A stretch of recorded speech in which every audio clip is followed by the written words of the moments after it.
Hey everybody, Shane here from Vulgar Display Gaming, and today I'm joined from Stefan, the guitarist of Vulture. How you doing, brother? Hi. Thanks for joining me. I'm doing fine. Great to be here. Thank you.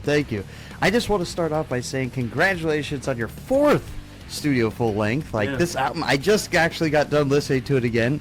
Simply phenomenal. I think it's a step up from Dealing Death. And I just want to go into the, how do you think your sound has evolved from when you guys first started to get to this point? Because, oh my God, like, it's just been one album after the next, getting up and up and up. On the one hand, it feels like we evolved like a lot, and so much changed and so much happened. And on the other hand, it feels like we didn't evolve at all because we still stick to the thing we started. Especially this time when we started the writing process for the record straight after Dealing Death, with the 3 records we had done before, like in the back of our heads.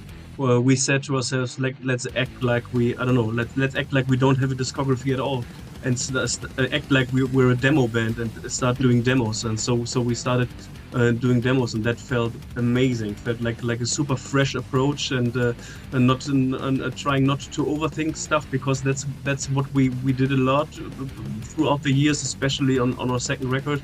We overthought a lot, and that resulted in a very chaotic record that feels like with a few years afterwards felt very unnatural, and we wanted to go back to the very natural feeling of playing speed thrash metal and write more music that we'd rather listen to as fans rather than musicians.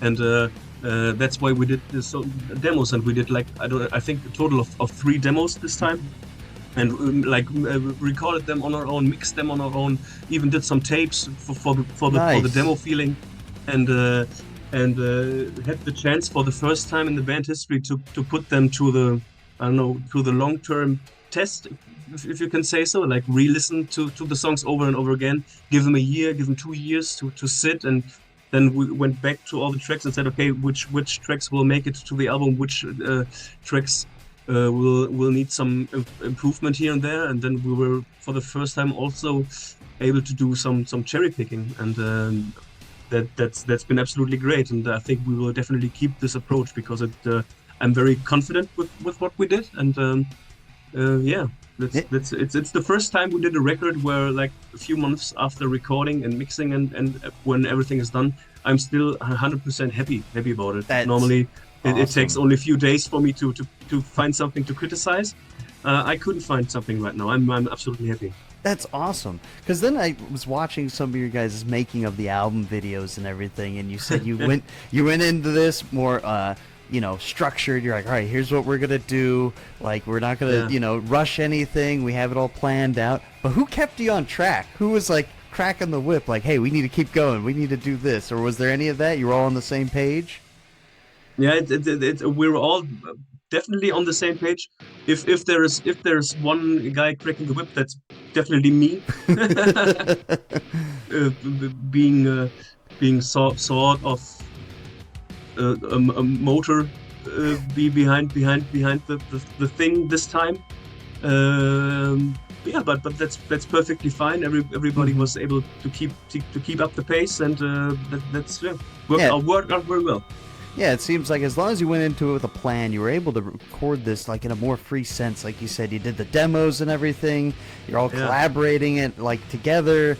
So it seems like this one, you had a great team band effort, and it put out simply a phenomenal album that's, I can't get enough of. But you did have some technical difficulties with your amps and everything. Oh yeah, definitely. We were like, we switched to digital amps a few years back. We said we are so bad at tweaking amps on stage, so we said, let's get a modeler, let's get a camper. And then, but for the record, we said, okay, let's go with proper amps. We could use the simulation, but let's do a proper amp. And then we rented so much gear, and even met for 2 days, and met to make the perfect guitar tone, and got a friend over to help us with that, like to make 100% sure we get the best guitar tone ever. Yeah, and then the amp I don't know, just didn't work the way it was supposed to. Like Alex, the guy from Stallion, who came over to help us get it done, and Marco were talking back and forth. Oh, with this, if I turn this knob, doesn't do the right thing. If I do this, then I don't know what worked.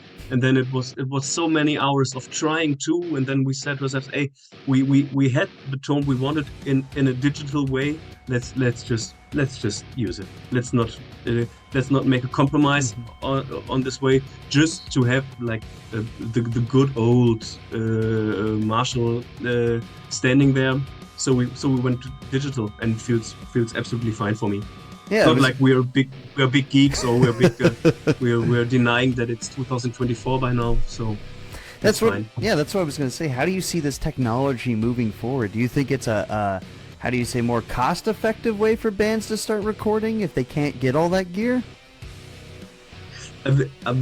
Yeah, it might open doors for people with little money, because those old amps are expensive as hell.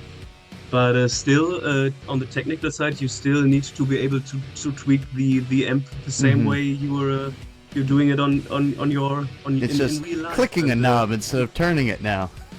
Yeah, it's the same thing, and it even might be harder because you always also have to tweak a digital microphone with it, and that might even be a little harder. At least for me, it was a long way to be able to do this, at least to some degree, properly on my own. Well, hey, it saved the guitar tone because it's amazing, it's crisp, it's crunchy, it's what you want in a speed. So too. Yeah, it's what you want in a speed thrash metal band. You know, you guys pay homage to all that old school stuff. And going into that, did you guys get any cool tattoos this time? Like, were you just listening to Taylor Swift nonstop, or for the influence? What do you mean? Didn't you guys get tattoos the last album? You were listening to what was it? Power Lord? We listened to Power Lord. Yeah. We got matching. Yeah, that was a very, very drunken night in Hamburg, where we got these. Yeah, no, not this time. No. We kind of grew out of getting spontaneous tattoos. No, but were you having any other albums you're blasting on non-stop? You're like, we want to sound like this time. Yeah, we had a lot of references that made its way into the studio. Like Marco, the producer, it's very important for him to get references beforehand. But they varied a lot. I think for drums we went with Titan, the Titan record. What's the song? The Vulture, I think, with this huge drum fill at the very start. We wanted the drums that way. We had like the snare was supposed to sound very much like this one, and for the guitar tone, we went with for the initial thing, we went with the Dokken. I don't like Dokken at all, but I love Dokken. George Lynch is a great guitarist. Yeah, he definitely is. Yeah, it's just not 100% my music, but the guitar tone on, I don't even know what the name of the record is. It's absolutely amazing, and that's a thing we built beforehand. Mark, we said to Mark, hey, this guitar tone is amazing. Can we like try to match it a bit and go from there?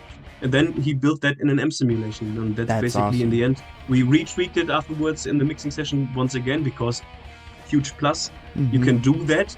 It's not set in, I don't know, not carved in stone once you recorded it. You can change it afterwards, the big plus. And we did. But yeah, Dokken was for example, the main reference for guitars. But it's not like I'm listening to Dokken.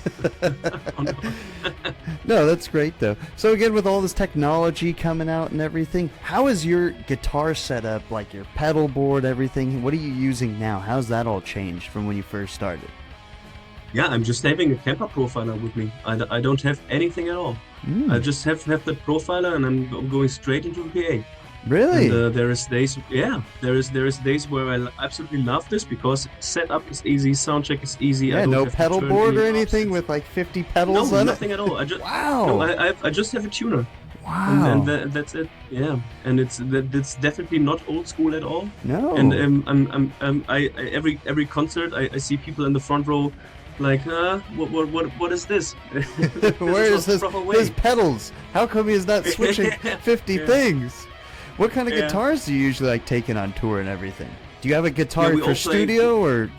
touring? No, we all play BC Rich Ironbirds. Oh, nice. Yeah, Nice. even Andreas, our bassist, now got his hands on an old bass Ironbird, and we all try to play matching guitars because it obviously looks pretty cool. It does. It does. And they have a great tone too to them.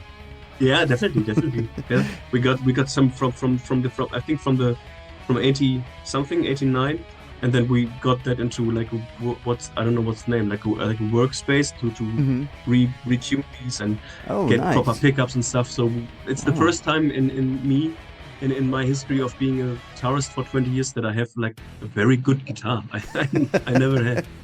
Hey, that's great though. You could say like, hey, I started off here and now I'm like playing a Ferrari almost, you know? Yeah, feels like a Ferrari. Has the same color as a proper Ferrari. I know, it's the red one with the black outline. That's the one you're using, right?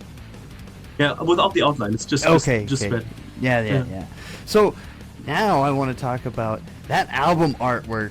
Is crazy for Sentinels. How'd you guys come up with that? Who takes the lead? Are you guys pitching each other ideas for it, or y'all come up? We definitely pitched. Yeah, we definitely pitched the ideas back and forth. And when we had the song Sentinels, it was almost right away sure this is going to be the album title because it's simple, it sounds great, and just it's a very strong word, at least to me. And in the last verse of that song, there's also the last verse on the record. It's there. Andreas wrote the lyrics. He uses this metaphor of our killer making one final move on the checkerboard, and your checkmate, and that's it. The sand in the hourglass is running low, and everything is over. And then when these lines were finished, it was so obvious that this is such a powerful image that we definitely need to be the record's cover. And I was at work when we said, okay, this is going to be the cover, and I was with a colleague, and I got myself a checkerboard and placed myself there with a kitchen knife, and did some pictures for Mario Lopez. Yeah, I'm looking at it right now. The reference, I could see you were just standing there. Yeah. Like, it's great. Yeah, and he managed to do it perfectly. Yeah, I love it. The killer finally made his final move, checkmate. Now you're dead. Yeah. Which is awesome. I don't know, it just reminds me of a classic 80s, thrash artwork and everything. It's cool. Yeah. So again, with all the album release shows and everything you got coming on, when's there going to be a North American tour? You guys got that in the works? I don't know. There has been like mails over the years. There have been like a few mails with announcing interest in us, but so far nothing happened. We were supposed to play South America in a few I saw that got canceled. Yeah, then the promoter unfortunately died. Absolutely horrible. Yeah. So yeah, now our plans for 24 definitely changed a bit and got very sad. Just very sad. Yeah. But I hope we will definitely tour both things, and this is definitely on the very top of our bucket list, and I'm very positive that someday this will happen. But we gotta do it properly. We gotta do it the right way, and therefore maybe it might even be good that we wait. We're still waiting. Yeah, because I mean, touring's just gotten more expensive and everything, especially you guys coming over. Expensive. Yeah, it's because so expensive. You may have the fan base, because I know a lot of people are like, hell yeah, like, when are they coming over here? But it's just like all logistics and everything, trying to get everything over here. Ugh. But I'm hopeful you guys come over and you're going to hit LA first, right? Yeah, definitely. One day, it will work one day. Hey, so this album had a lot of horror themes, too. And I know with Unhallowed and Forgotten, you drew inspiration from Blind Dead. Like, what other horror movies are you guys into? What other things do you like draw inspiration from? Because that video and everything, that was cool. I really liked it. Thank you. Yeah, we've always been into this horror suspense kind of thing, and I think over the last years, definitely a lot of these 60s, 70s movies and stories made their way into our songs. I don't know, like especially the 70s stuff, like even like the Blind Dead series. It's like Yeah. the movies themselves, they're not that good. They're not- None of those they- horror movies were. Yeah, there are some that would definitely Oh, be super, yeah, but yeah. but Blind Dead might not be the best cinematic masterpiece. That's But what I the, meant. yeah, but the aesthetic these movies have, like they always have this medieval touch to them. They have, it's like I don't know, it's always in broad daylight. I love it. It feels very heavy metal to me. Yeah, And it feels absolutely natural. Like if I listen to our music, this is what I imagine. It's this medieval touch. It's very bright, but still you can sense the danger any minute. And these series definitely got this. All these Italian giallo movies have this. A lot of the old. I'm a big fan of Vincent Price movies, and also like Andreas draws a lot of inspiration from Poe and Lovecraft, and all this stuff in some way finds its way into our lyrics. Yeah. yeah. So now going off your lyrics, do you guys each pitch some stuff, or do you guys each share that duty, or is it one person doing it all? Lyrics is Andreas and I, Mm-hmm. and music-wise, it's a lot me, and if the amount of time allows the others to participate in, they do stuff. Like, for example, the instrumental track from the record, that Botrek Schwarzes Leder, is from Mattis, and everybody throws in their ideas. But I have to admit, I'm a very fast-paced writer, so yeah. So most of the stuff is from me, but yeah, lyrics we share. I'm more into the thrashy lyrics, the quick and easy ones, and Andreas is more like building images with big metaphors, and so yeah. But it works because you have the fun songs, then you have some deeper songs where, whoa, this one's telling like a whole kind of story, to then the songs that you want to shout and sing to, which is great. That makes a great thrash album. Yeah, I think so too. Great, yeah, thank you. Yeah. Hey, but when you were writing the solos and everything for this, do you think you got a little bit too complicated into the studio? Like, wait, I gotta play this live now. How am I gonna do this every night? This has been a tough task for me. The records before, but there's definitely stuff on there that was pretty hard to get across on stage.